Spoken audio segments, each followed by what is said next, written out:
Bonjour à tous, je suis Christelle, sorcière multicasquette et créatrice du podcast Ma vie de sorcière. Je te partage des réflexions, des astuces de sorcière, de la magie que tu peux mettre facilement au quotidien pour oser enfin être réellement qui tu es et révéler ta puissance. Si cela te plaît, je t'invite à partager les épisodes à des proches et aussi à venir y mettre une jolie note et un joli commentaire sur la plateforme de ton choix. Et si tu veux aller plus loin, tu peux me rejoindre dans le Coven Initiation afin d'en apprendre plus sur la sorcellerie et l'énergétique, de rencontrer des sorcières passionnées comme toi et de pouvoir créer ta propre magie. Et c'est parti pour l'épisode du jour. Hello sorcière, bienvenue dans ce nouvel épisode de podcast du jour. Je suis Christelle Célis de Ma vie de sorcière et aujourd'hui j'avais envie de te faire un podcast un petit peu plus personnel sur des prises de conscience que je prends en ce moment, sur des remises en question, sur des travails que je fais actuellement sur moi. Et c'est des podcasts généralement que j'aime bien vous faire, mais que j'avoue bien aimer vous faire quand je suis encore un peu dans le vif de l'action. Parce que comme j'ai tendance à vite, entre guillemets, transformer et passer à autre chose, souvent après ça devient pour moi un non-sujet, quelque chose de totalement acquis, et c'est un peu plus dur, entre guillemets, on va dire, d'en parler. Donc c'est vrai que j'aime bien parler à vif des choses parce que ça me permet moi aussi de pouvoir avancer dans ma réflexion, de pouvoir aussi tout simplement vous partager quelque chose que je vis et que je traverse actuellement et de voir ça comme quelque chose qui peut m'apporter et vous apporter aussi. Donc voilà, c'est important pour moi de vous parler de ça, je dirais là pendant que c'est en train de se passer, pendant le moment où je le vis et pendant le moment où je le ressens. Et ce que j'aimerais vous parler, c'est autour de cette impression d'être plus petite que ce que je suis, de cette peur de se montrer, de cette peur d'être la place, de prendre la place et de prendre sa place. Et actuellement, c'est quelque chose qu'on vient me chercher sur différentes sphères de ma vie et je trouvais ça hyper intéressant en fait de parler de ça avec vous dans éventuellement peut-être l'espoir que ça fasse écho chez certaines d'entre vous et que ça vous donne aussi peut-être des envies de réflexion ou des similitudes qui vont se répéter dans mes réflexions, enfin voilà, que ça va permettre aussi de pouvoir peut-être vous poser des choses pour vous faire aussi conscientiser des choses et pour me faire aussi moi conscientiser des choses vu que je vais poser des mots dessus.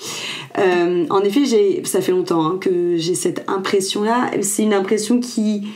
diminue, je dirais quand même, au fur et à mesure des années, heureusement, mais qui a tendance parfois à revenir tel un boomerang de plus ou moins fort et plus ou moins conséquent. Cette impression d'être toujours un peu un bébé, d'être beaucoup plus petite que ce que j'ai l'impression d'être réellement et que finalement quand je parle avec des personnes que moi je mets sur un piédestal et que je vois beaucoup plus grandes que moi, beaucoup plus hautes que moi, en fait je me rends compte que non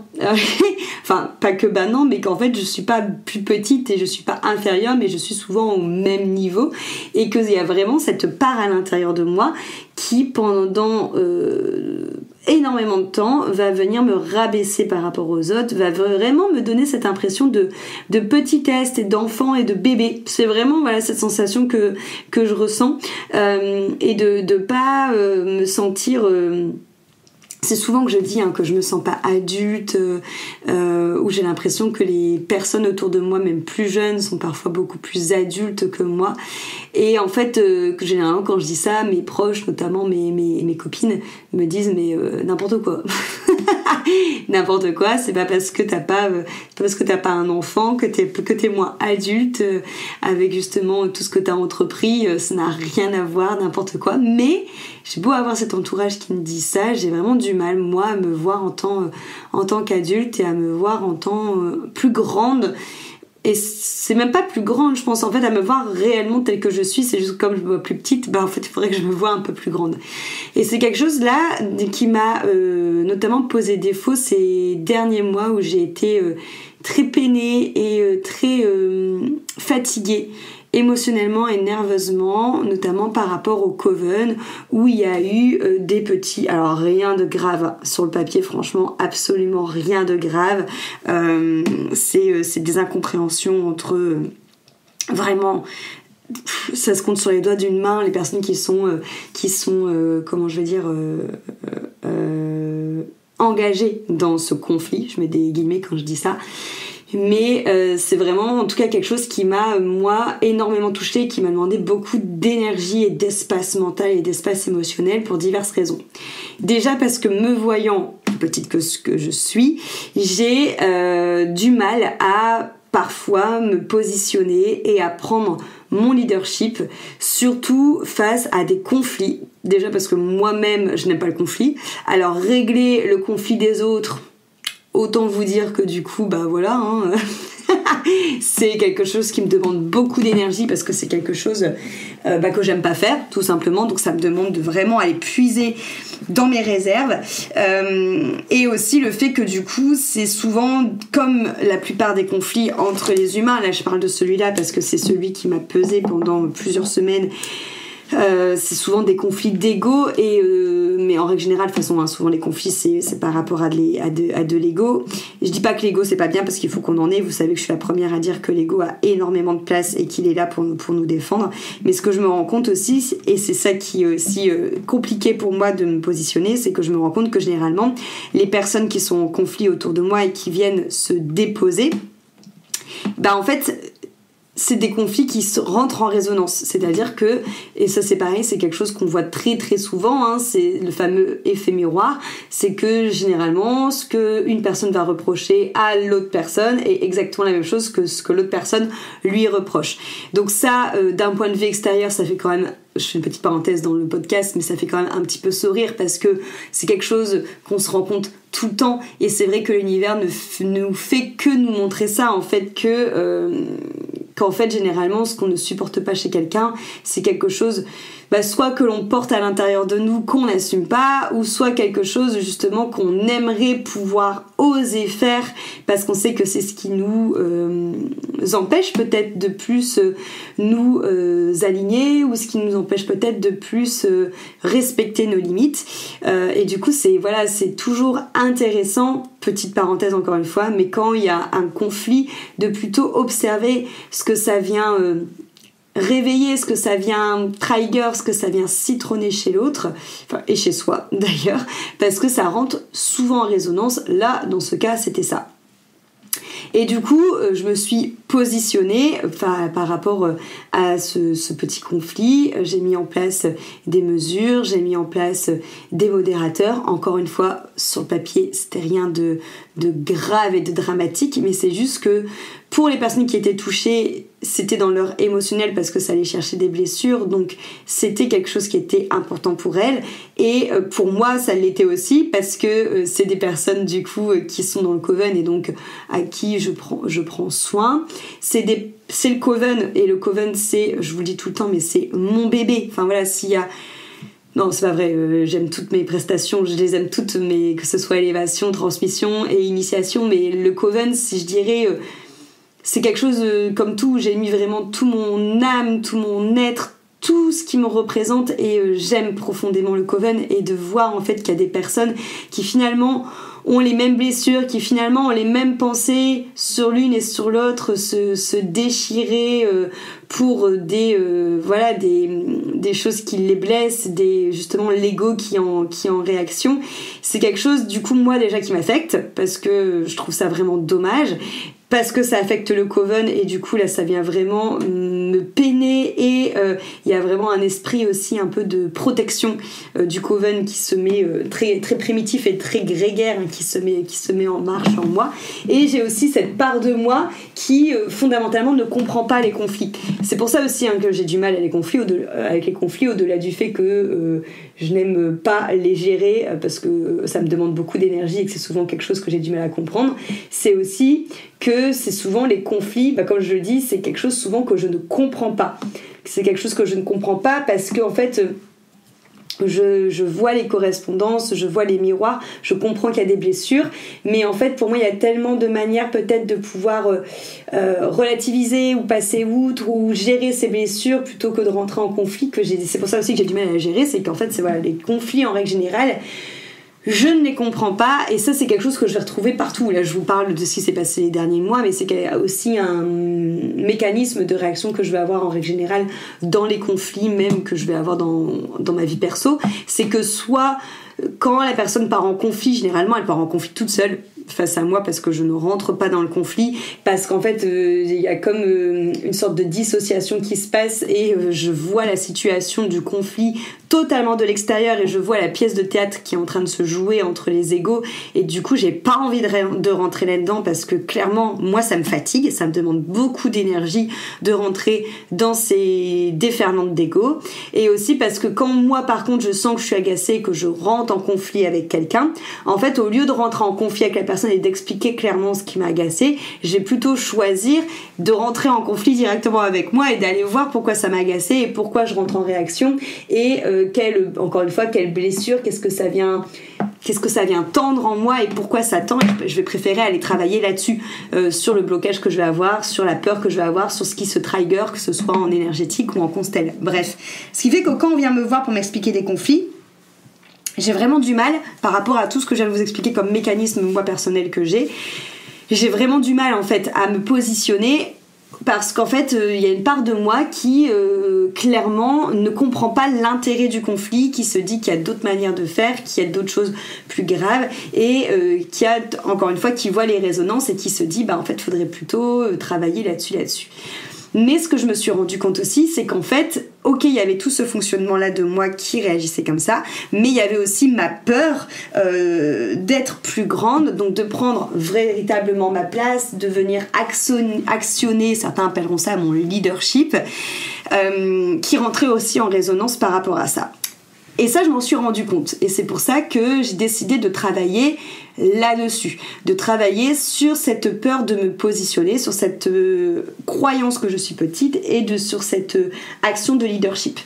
Actuellement, je suis suivie pour mon entreprise, comme ça fait plusieurs années. Et je continue à travailler sur moi énergétiquement, émotionnellement, via les soins énergétiques et via les constelles. Alors, vous l'aurez compris, c'est les deux outils que j'utilise le plus. Et il s'avère en effet que c'est étroitement relié, et que quelque part cette impression aussi d'être petite, de ne pas oser prendre ma place, fait que du coup on ne respecte pas mes limites, que du coup, si je reste sur l'exemple que je vous ai donné, on ne respecte pas les limites du Coven, et que même si je les ai repositionnées, c'est important pour moi de retrouver quelque part cette force, ce courage, et surtout de transmuter ce qui m'empêche de le faire pour pouvoir reposer les bases fondamentales dans le Coven, et aussi moi dans ce que je vis et aussi dans ce que je vous propose, pour pouvoir prendre ma place et sortir de cette petitesse. Donc c'est-à-dire que réfléchir vraiment sur les offres que je propose qui sont plus alignées avec ce que je veux. Faut savoir que quand j'ai constellé ça, ce que je ressentais là il y a quelques temps, l'image qui est venue quand on m'a représenté, c'est un lion qui est en cage. Donc c'est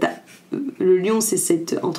envie d'être plus grande, et la cage, tous les conditionnements dans lesquels moi-même je m'enferme, avec des fois peut-être des choses qui ne sont plus alignées avec moi, ou avec peut-être des émotions ou des peurs ou des croyances, par exemple toutes celles que je viens de vous dire, qui m'empêchent tout simplement de pouvoir rugir. Et donc là,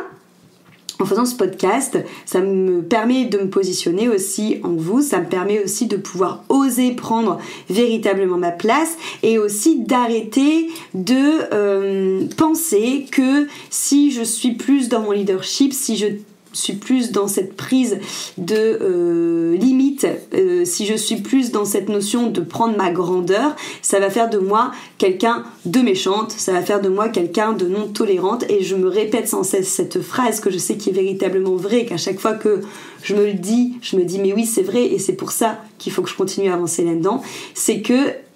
être tolérante, ça veut pas dire de tout accepter. Et on peut être tolérante et quand même dire stop parce que ces limites ont été franchies ou parce que la limite du bébé que vous avez construit, moi en l'occurrence pour le Coven, ont été franchies. Et c'est hyper important de savoir du coup remettre entre guillemets un cadre pour être dans un espace qui va permettre de se déployer pour moi, pour le Coven et pour les autres membres qui sont dans le Coven. Donc voilà, donc c'est hyper important et ça c'est pour ça aussi que j'avais envie de vous le dire, que c'est en quoi c'était important de poser ses limites et aussi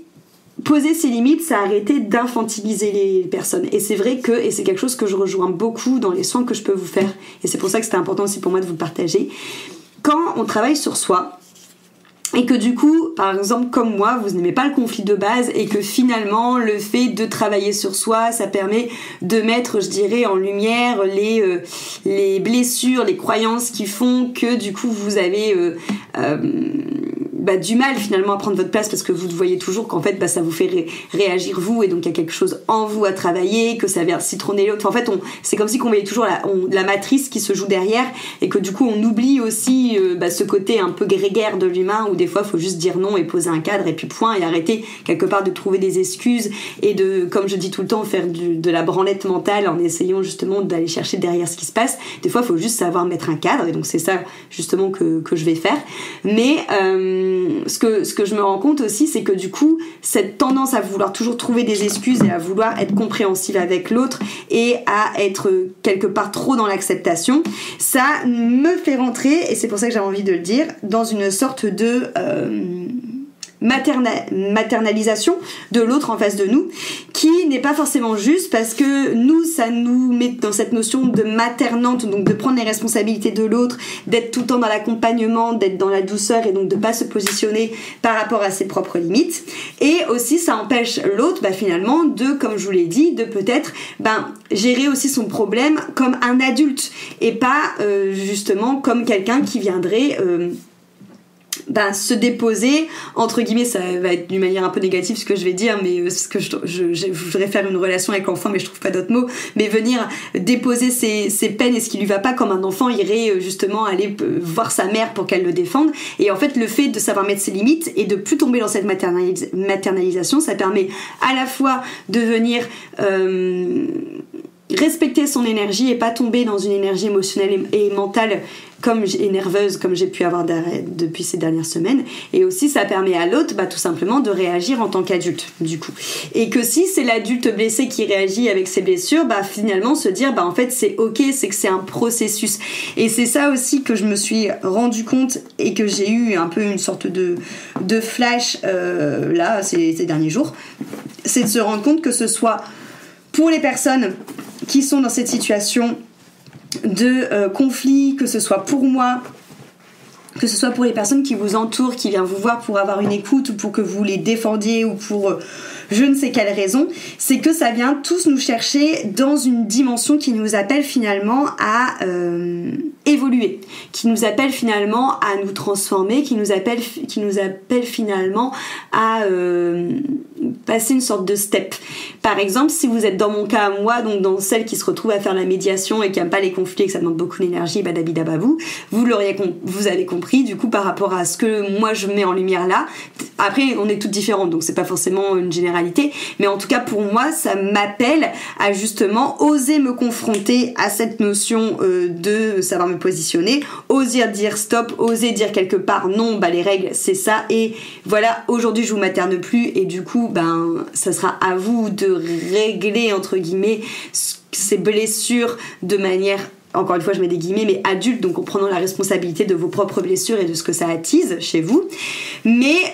quand tu prends ce positionnement là, du coup ça permet à l'autre aussi au niveau du step justement de sortir un peu peut-être de cette état un peu, pareil je mets des guillemets, de victimisation, et de se dire ok, je suis un adulte, donc je prends le step d'aller chercher ce qui me trigger pour me transformer, pour level up d'un niveau au-dessus. Et du coup ça permet par exemple à la relation ou au projet d'avoir quelque chose de plus sécurisant et donc de level up pour que tout le monde se sente plus en sécurité, et ainsi de suite. Et en fait, si vous êtes dans le même cas que moi et que vous vous reconnaissez dans ce podcast, ce que j'ai envie de vous donner comme invitation et comme petit exercice à faire post ce podcast, c'est toujours se poser la question de, derrière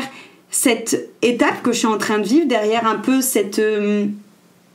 ce sorte de challenge, on peut appeler ça comme ça, qui vient à moi et qui vient me bousculer et qui m'engendre beaucoup de questionnements, beaucoup de fatigue et beaucoup de remise en question.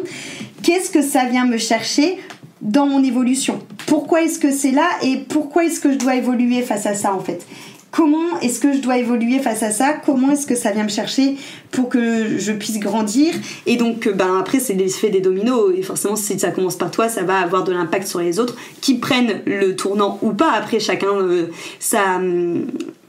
chacun son libre arbitre. Mais voilà. Pour moi, c'était important de vous partager mon raisonnement parce que encore une fois, c'est tout frais et du coup, je sais que je m'embrouille moins quand c'est tout frais. Et puis ça me permet aussi de moi pouvoir poser des mots et j'espère que ça te permettra de te poser cette question en fait dans ce que je suis en train de vivre aujourd'hui qui me challenge. Qu'est-ce que ça me demande en fait d'aller transformer en moi pour level up? Voilà, c'est tout simplement ça. Peut-être que je vous referai d'autres épisodes là-dessus si j'ai d'autres révélations qui me viennent. J'espère que ce type d'épisode vous parle aussi, vous plaise aussi dans ces sortes de réflexions de dev perso que je peux avoir avec moi-même. En tout cas, je serais ravie d'avoir vos avis, vos retours là-dessus, que ce soit par commentaire, par MP, par ce que vous voulez. Je vous remercie énormément pour votre écoute. En plus aujourd'hui on est le jour officiel de Thanksgiving, même si moi je vais le faire ce week-end, donc j'ai beaucoup de gratitude pour les écoutes quotidiennes que j'ai sur le podcast. Faut savoir que en termes d'écoute globale depuis l'ouverture du podcast, il a été créé en 2020, donc ça fait 4 ans et on a aujourd'hui 186 191 écoutes c'est compliqué sur le podcast et on est à peu près à entre 100 et 150 écoutes journalières des épisodes que je vous fais, donc je suis contente parce que je pense que c'est un format qui vous plaît. J'aimerais d'ailleurs que vous me fassiez des retours si un épisode par jour pour vous c'est bien ou pas, ou si c'est trop, parce que pour savoir tout simplement si en janvier je continue ce format là ou pas, donc dites-le moi aussi parce que vos retours me sont précieux et j'ai énormément de gratitude justement de pouvoir échanger de manière aussi fluide et aussi transparente avec vous sur tous ces sujets là, donc voilà. Et petite info aussi, il y a le calendrier de l'Avent qui va commencer dimanche du coup, le 1er décembre, pendant 25 jours vous aurez du contenu tous les jours, que ce soit en mail, sur Instagram et en podcast, tout sera en résonance les uns avec les autres. Mais voilà, ça va être une aventure de 24 jours qu'on va vivre tous ensemble pour attendre Noël. Donc voilà, merci pour votre écoute, on se retrouve demain pour un nouvel épisode et j'ai hâte de vous lire.